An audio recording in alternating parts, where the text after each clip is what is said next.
Salve, salve galera, 3 meses usando apenas meu celular, obtive esses resultados vendendo todos os dias. Se você quer ter essa renda, clique no primeiro link na descrição. A galera tá ansiosaça, né, cara? É porque eles estão vendo o pessoal no YouTube, sei lá, com 20 anos ganhando milhões, né? E aí ficam se comparando. Mas, cara, é muito louco também, né? Não, é muito doido, pô. Se eu for me comparar com esse cara, eu me acho um bosta. É Porque verdade. com 20 anos era isso. 20 anos eu tava estudando ainda, não tinha nem uma bicicleta que era minha, né? E simplesmente, se alguém falasse pra mim que com 33 eu ia estar onde eu estava, eu ia falar, você tá doido? Como é que eu não sei nada ainda, vou chegar nesse tipo de patamar? Eu nem acreditava que seria possível fazer Não isso. dá nem pra enxergar. Não dá. E esse é um ponto muito importante do livro também. Porque não basta pro T. Harv Eker que você leia ali os princípios, os arquivos. Você tem que chegar no final e fazer uma declaração. Você lê Cara, o capítulo É. e aí você faz uma declaração. Isso. E a declaração sempre termina uma frase reforçando aqueles É isso princípios, aqueles arquivos, e no final, eu tenho uma mente milionária. É isso aí. E no evento eles recomendavam gritar, né? Exato. Eu tenho uma mente milionária, eu tenho uma mente milionária. Para que você, de fato, repita tanto isso até o ponto de chegar a acreditar. Porque isso é significativo. Eu tenho um exemplo próprio meu que é incrível, na minha opinião. Porque hoje eu me acho uma pessoa ultra inteligente. Tá. Mas nem sempre foi assim. Uhum. Eu era um dos melhores alunos da sala até a 4ª série, que meu pai estudava comigo, né? Aí meus pais se separaram. Talvez as finanças tenham um peso nisso, porque estavam atolados em dívidas, né? A Malu sempre fala que só o amor não é suficiente, eu acredito nisso de fato, Sim. porque a hora que a dívida entra pela porta, o amor às vezes sai pela janela, você perde a admiração pelo cônjuge. Mas enfim, separaram, eu fui pro Rio de Janeiro. No Rio de Janeiro, minha mãe não estudava comigo, ela estava trabalhando. Então ficou para eu estudar sozinho. E aí eu vi rapidamente que tirando 10 ou 5, eu passava de ano igual. Certo. Então, o que eu fui fazer, né? Comecei a estudar para passar na média e dedicava meu tempo a coisas lúdicas, né? Jogos, ver televisão. Só que eu fui fazendo isso durante tanto tempo, Joel, que teve uma hora que eu simplesmente nem raciocinava que eu poderia tirar um 10. Eu já me julgava burro. Essa era a palavra. Eu achava que eu não tinha capacidade. E parte disso porque, além de estudar só para média, eu estava cercado de pessoas muito inteligentes no colégio militar. Tá. A minha turma do 2º ano, das 30 pessoas, eu acho que era o 3º pior aluno da sala. E tinha 27. gente muito inteligente, muito inteligente. E eu até brinco que se um investidor entrasse naquela sala e tivesse que apostar em algumas crianças para ter retorno no futuro, né? Eu nunca seria escolhido. Só se eu pagasse muito, porque eu era um azarão completo. Talvez ele visse assim, vou apostar nesse azarão aqui, vamos ver o que acontece. E eu me senti assim de fato, eu me senti incapaz. O que mudou na minha vida foi que eu quis passar na prova do exército. E eu fui obrigado a começar a estudar. No primeiro ano eu não passei, eu fui passando em tudo na média, como eu fiz durante os anos anteriores, e chegou na prova de redação, eu não passei, eu tirei abaixo da média. Sim. E aí eu pensei, bom, pro ano que vem eu vou passar. E eu me comprometi e eu fiz uma declaração, eu falei pra minha família, eu vou passar, tanto que eu quero que vocês me tirem da escola, eu vou fazer só o cursinho, pra poder me dedicar só àquilo, e eu vou passar na prova. Aí toda a minha família foi contra. Meu pai falou, você se compromete de fato? Eu falei, eu me comprometo. Ele falou, então você tá fora da escola, fica só no cursinho agora e vai estudar. Aí todo mundo falou que, nossa, é um absurdo o que o Bruno tá fazendo. Comecei a estudar. No primeiro simulado do ano, eu já fui o primeiro colocado. Era um simulado de história e física. Eu tinha gabaritado história, sempre fui bom em história, gostava, né? E física, eu tinha ido bem, mas não era nenhum notão, assim. Mas era o primeiro do ano, o pessoal tava meio frio.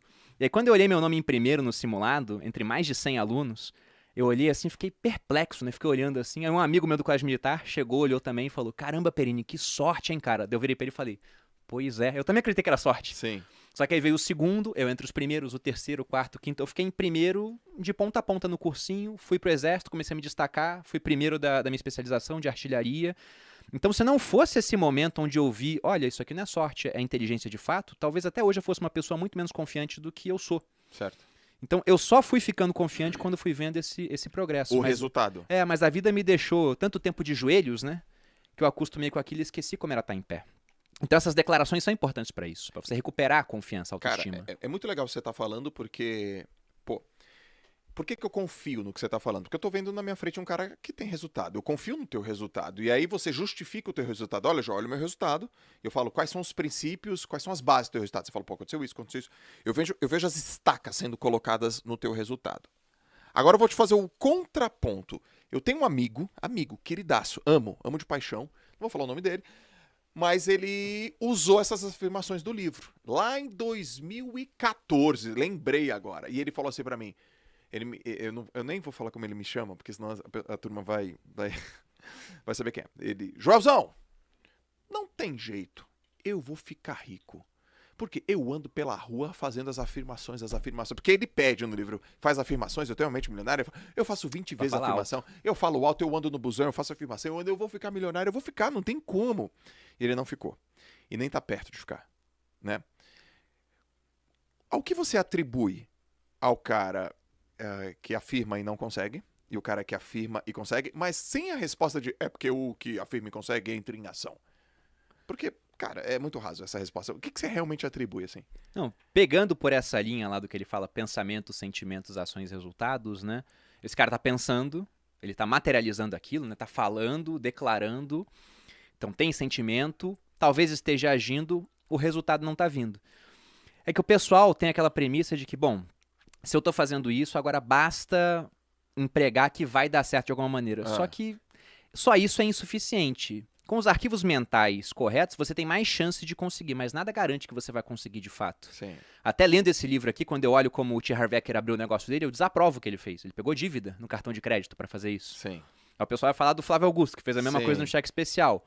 Sim, mas para cada caso que dá certo, você tem centenas e milhares de casos de pessoas que tinham os pensamentos, que andaram na rua, tatuaram no peito, né? Eu tenho a mente milionária, falava à torta e à direito, foram abrir um negócio porque viram que uma hora ele defende a questão de que você tem que ter escala, né? Ele usa o exemplo dos treinadores dele, o cara que dá treinamento para 2.000 pessoas ganha mais do que o cara que dá treinamento para 50 pessoas, né? Porque tá sendo mais produtivo. Só que o ponto é, se você começar um negócio nas coxas, sem as habilidades para isso, não interessa o quanto a sua mente é próspera. A realidade, você não vai ter um resultado próspero. Sim. Aqui no Brasil a gente tem uma combinação muito nefasta, né, João? Porque a gente tem ao mesmo tempo uma população que é... Tá vindo o retorno aqui. Agora acabou já. A gente tem ao mesmo tempo uma população que ela é financeiramente quase que completamente analfabeta, as pessoas não entendem de finanças, e temos uma grande complexidade para empreender. Então isso mata muita gente. Por mais que a pessoa estude essa parte de mindset, se ela não realmente começar a estudar para se aprimorar na parte financeira, ela não vai adiante. Tanto que, aqui no livro, numa sugestão sumária de orçamento que ele dá, onde ele fala que basicamente você tem que fazer o seguinte, viver com 50% do que você ganha, aí você pega 10% para investir para a liberdade financeira, mais 10% para projetos de longo prazo, 10% ele destina para instrução, para educação. Sim. Só que a educação que ele faz não é qualquer educação, não é você fazer um curso, por exemplo, sei lá, de, não sei, teatro. A não ser que você seja um cara que vai trabalhar com isso, mas ele fala, é instrução financeira. É isso aí. Ele quer que você pegue 10% que você ganha no ano para você aprender sobre finanças. Porque esse cara podia estar falando tudo, mas será que ele está seguindo o arquivo de riqueza que fala que os ricos gerem bem as suas finanças? Que os ricos colocam dinheiro para trabalhar para eles? Ou ele só falou e não está fazendo? Com certeza só falando não está fazendo. Então esse é o ponto. Não tem mindset que sozinho faça as coisas acontecerem.